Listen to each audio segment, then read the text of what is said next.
Hey, it's Suzy Welch. Welcome to the Becoming You podcast. I'm so glad you're joining this week. Becoming You is a methodology that I teach at the NYU Stern School of Business. It's a methodology to help you answer the question, what should I do with my life?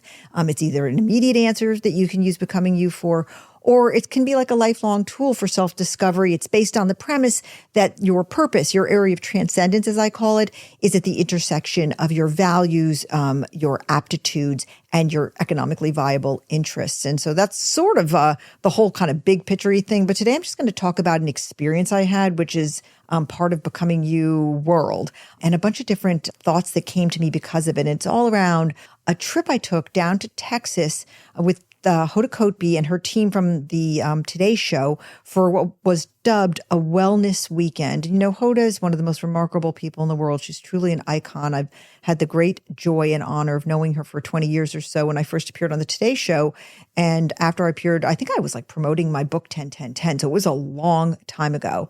And she called me up afterwards and said, hey, would you come on the show? And I said, well, I was just on the show. And she said, no, I mean on the show more regularly. And thus began my life as a contributor to the Today Show, where I've learned so much and grown so much and been a part of the community that goes with it. But I was on the Today Show a few months ago, and afterwards Hoda called me up and she said, hey, I'm doing this wellness weekend down at Miraval in Texas with a bunch of people who we're opening it up to women to come and think about wellness, both emotional and physical. And would you come and speak there? And it was like, whoa, are you pranking me? This is like gigantic. Thank you so much. I said yes immediately.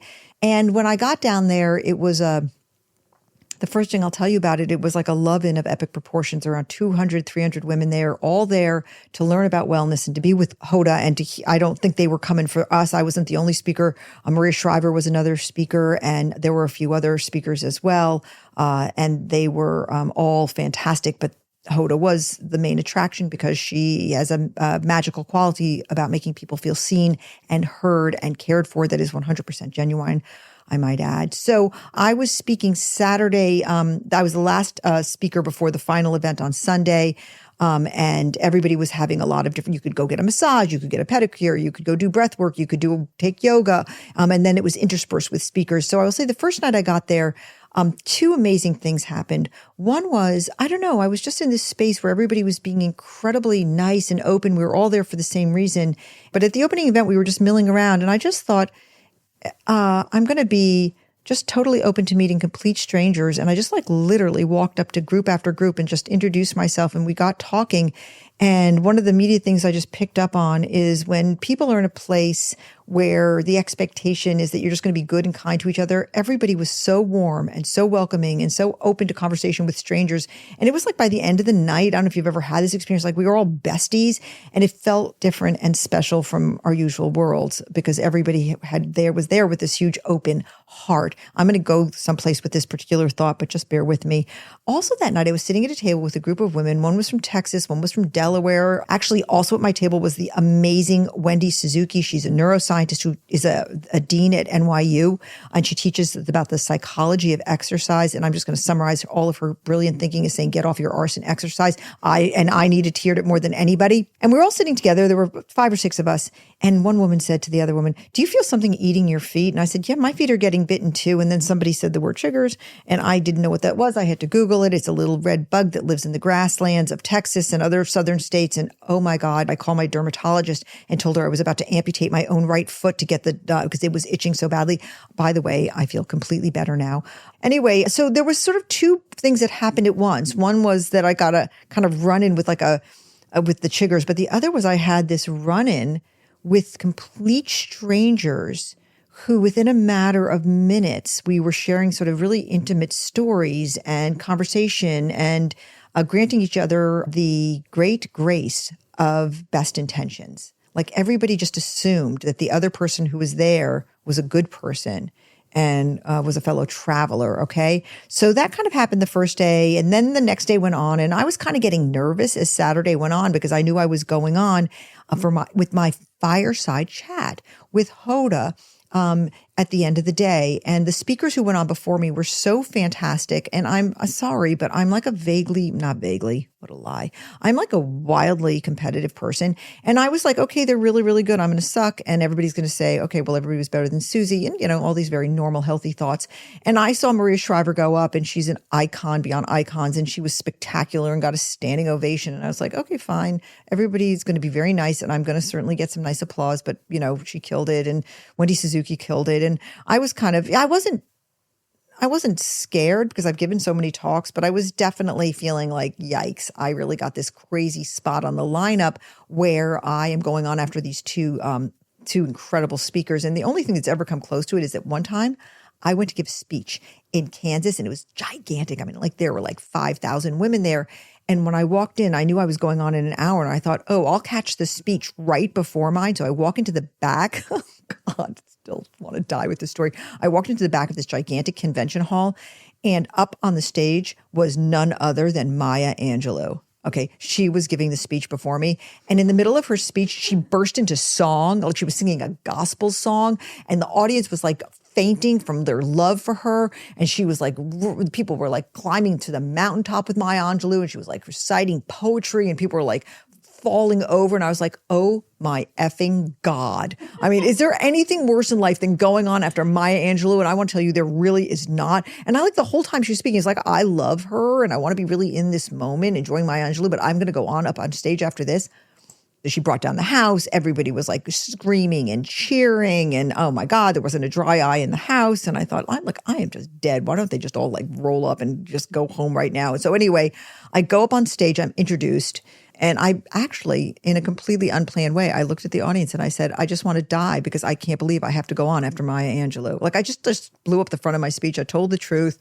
And I said, like, I am a small little peon piece of dirt worm next to her. And I hope you listen to what I have to say. I have a totally different speech and I'm not going to sing. And then I said, maybe I will. And I sang.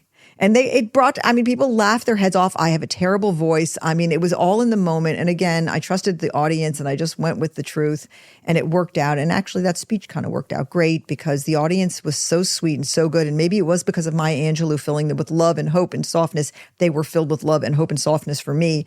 And I too ended up getting a standing ovation, but I'm sure not one that was, maybe they just felt sorry for me at that point because I was on after Maya Angelou, but I think there was some heartfelt stuff in it. Maybe I just had the crowd because they all felt for me the fact that I had to follow the great. Anyway, that was a tangent I wasn't planning on going on. But let me go back to the fact that I felt a little bit of that, okay, when I was down at the Hoda event in Texas because I was going on after these incredible women. And but I thought Hoda's going to carry the day because she gives such a good interview. She's one of the greats of the business in terms of giving interviews, and we were going to have a fireside chat up on the stage. So we are in makeup right before we're about to go on, 10 minutes before we're about to go on. And Hoda's been in makeup all day, so she just needs a touch up and I'm getting my full face done. And she comes in, she blows in sort of 10 minutes before we're supposed to go on. And she goes, Suzy, I have this idea. Go with me here. And I was like, yeah, what? And she said, instead of me doing a fireside chat with you, sort of Q&A, why don't you just get up and teach your class? And I was like, say what? And she said, yeah, let's blow up the fireside chat. Why don't you just get up and I'll introduce you. And then why don't you just speak for an hour and teach your class? And I was like, oh, is this negotiable? And she said, not really. And we had a good laugh. And I said, I don't know if I could do without my slides. And she said, just teach your class. You're great at it. And then she kind of laughed and I got my face done. I was sort of staring in the mirror as I was getting my face done. And I was like, you know what? I trust the audience. I know my stuff. I'm just going to do it. I mean, I'm at this sort of point of my life where, if you just kind of go with the truth and you speak your truth, that's going to mainly carry the day. And I'd already kind of gotten to know some of the women there. Now there were a lot of women, several hundred, so I couldn't know too many of them. But as the day had gone on, I realized this interesting thing about all of them. Actually, two really interesting things. Number one, they all wanted me to succeed. They all wanted they wanted everybody around them there was no win-loss thing. There was no you win or I win kind of thing. There was no zero-sum game. It was just a sum game. And if I went up there, they wanted me to be my best self and they were rooting for me. And I so often we think people are rooting against us, but they aren't. Okay, maybe they're rooting against themselves because that's human nature, but they're rooting for you. And so I got up there and I actually started by telling the audience, look, this was going to be a fireside chat until 10 minutes ago. So go with me here. I don't have my slides and I'm going to do my best teaching the class. And then I said to Hoda, do you mind if I stand up? And she said, stand up and just let it rip. We were supposed to be sitting down and I just did it. And I just spoke actually with no notes, no nothing for an hour from my heart about this becoming you stuff, which I love. And I felt the audience's love for me. I loved the audience. Love is a pretty powerful thing. And I felt their love back for me. Ended up to be a wonderful event, maybe one of the best that I've ever had. And then there were questions from the audience and many women, they cried as they spoke because they had questions about life change and reinvention, which is stuff that I talk about a lot. And their self-doubt around it and what do they do? And women who are in their 50s, some of them saying like, I don't know what it means to start again. How do I start again? Where do I even go with this? Show me some techniques and pathways to that. And they were so much in receive mode. And it started this kind of virtuous circle that was the whole weekend was all about. Okay, so that was over. I felt an enormous relief. My God, did you hear me exhale? Because that was a loud exhale. And the night went on. And it was our final dinner, and I looked and I saw this person approaching me out of the corner of my eye and coming towards me, and I didn't recognize her. I hadn't spoken to her before, and I couldn't tell how old she was, maybe in her 60s or 70s, and she seemed very urgent. And she came up to me, and she was sort of bending over towards my chair, and she said, I have to speak to you, I have to speak to you. Can I speak to you? And she was so urgent. I said, of course, of course.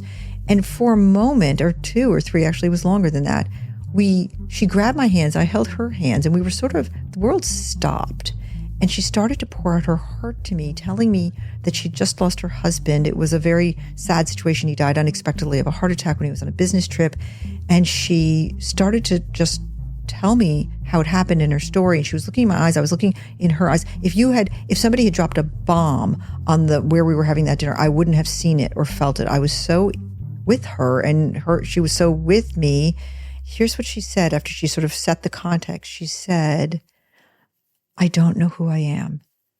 I don't know who I am. I don't know who I am. And I loved her so ardently. And I said, let's go sit over here. I knew this was not going to be a short conversation. We held hands. We walked over to a private place. We sat down with each other. I don't know how long we spoke. I think it must have been 2 hours. And she told me sort of what their marriage had been like, how they met. I heard the whole story of her life. And she said, I lived for my husband and my children. I loved it. I have no regrets about it. The children are grown. They're helping me a lot now. Thank God when her husband died, he had not left her with a lot of surprises, a lot of debt, a lot of shock. That definitely very sadly happened. He had left her in good shape. Their house was in order. What was not in order was her heart. And she said that she just had realized something she'd never hoped or expected to realize, which was that over the past 40 years, she had totally subsumed who she was to other people. And now she was suddenly on her own, and she didn't know what her values were. She didn't know what she was good at. She didn't even know what her interests were outside of her husband's interests. And she was like, I feel like I've fallen off the edge of the Grand Canyon and there's no bottom. And I'm just floating and I'm floating and I'm going to hit the bottom. And I'm so glad I met you because I need to find a parachute. And I was able in the next hour to kind of walk her through some thoughts. And I gave her some sort of practical tips around widowhood, which we could do a whole podcast on that. And, for instance, that she needs to get in a widow group. This is very important. If you are facing widowhood, I could not have made it without my widow group and my widow friends. But anyway, we spoke about that and we spoke about becoming you, to be honest. And she was, I don't want to use the word happy because this is not a word I use to describe her, but she was relieved. She was relieved that there was a methodology. And I think if there's anything that becoming you kind of that makes me the proudest is that it is not woo-woo. It is this very kind of, here's a methodology if you are feeling lost. Even if you just want to pivot and it's not lost, but you're sort of wandering, there's a methodology. I think if anything, that's its contribution. And I gave her my cell phone number. I gave her everything. And I want to stay in touch with her. And I want to continue to talk to her about her journey to discovering herself. But it was sort of a moment where I was filled with love for her, sadness for her, joy for our finding each other, and for her courage in walking across that crowded room and just finding me at the table with all the speakers. It must have been kind of a weird thing to walk up to all of us, people who'd been up on the stage all day, and just say, I have to talk to you. And she did that. She came out of herself enough to do it. She threw herself a lifeline. And then I was so happy to be there to catch it. And I went back to my room. I cried because of that incredible emotional experience I had with this beautiful, beautiful woman. And I felt so deeply for her. We can be lost and lose who we are anytime in our life. It doesn't take a devastating experience like being a widow. We can be lost in plain sight. We can be going about our daily lives. We could be going to work and everybody could look at us and think that we are so perfect and our lives are we have it all together, and we can be desperately lost. When I was in one of the worst places in my life, devastated. I had 4 young children. I knew my husband had emotionally left our marriage. I was still married to my first husband at the time, and he was gone from the marriage, and I knew the marriage was going to die, and I was in agony over it. We lived on a little street that was called Norman Road, and I used to jokingly call it Normal Road because I wanted to hold the picture up as long as I could. There was nothing normal going on in our house. There was just grief and sadness. And by the way, that first husband is not the villain in all of this. We've become very dear friends. And if you're listening, Eric or Siobhan, Eric's wonderful partner, I love you both very much. And the right thing happened. But I would say that we can be lost at any time in our life, and we can be hiding from that in plain sight from other people. There's a way out. I'm glad to be, there's many more ways out than becoming you. All I ask is you find one way. If becoming you is that way, then I'm happy for that, but just find one way. So the last thought I want to have about the weekend that I had down there, besides that incredible experience, which I'll hold forever in my heart, is that we are at a time in our culture and American history where we feel like everybody's polarized and we feel like there's nothing but strife, and we've come through this election season and a lot of hate has been in the air and a lot of dissonance, and people don't talk to each other and families are sort of pulled apart by it, and there's just dreadful rhetoric and there's hurt out there. But I saw for 2.5 days what it looked like when people assumed best intentions of each other and just presumed love and presumed overlap and humanity. They went into every conversation believing that the other person had some humanity that they were going to find overlap with. And I want to tell you, that's heaven on earth. That is beautiful. I am sure there were people of every political persuasion at that event. There were people from all around the country. And if you just to eyeball people, you could say, okay, some of these are conservative and some of these are liberal. And it was irrelevant. It was secondary to our humanity. It was secondary to people thinking about what do we have in common, not what separates us. And I don't want to be Pollyannish about this. Differences are real, but we have to learn to find what our common ground is if we're ever going to get along and we're ever going to have moments like that woman coming across the room and saying, help me, and me saying, I want to help you. We could do that all on a small scale every day if we presume that the other person has some humanity that we want to access and we want to touch. And so it was an amazing weekend. I think it was for every single person there. The last day, Hoda said, this was life-changing for me. I hope it was for you. It was for me. And it was all because we gave each other the benefit of the doubt and we reached out to each other and allowed ourselves to be reached out to. So it was I just share it with you. Thank you for listening to me talk about it. I'm still processing it, to be honest with you. I mean, I dream someday of doing that kind of thing myself. I mean, Hoda's going to keep doing them. I hope I can continue to be a part of them, but I would love to do like a Becoming You weekend someday.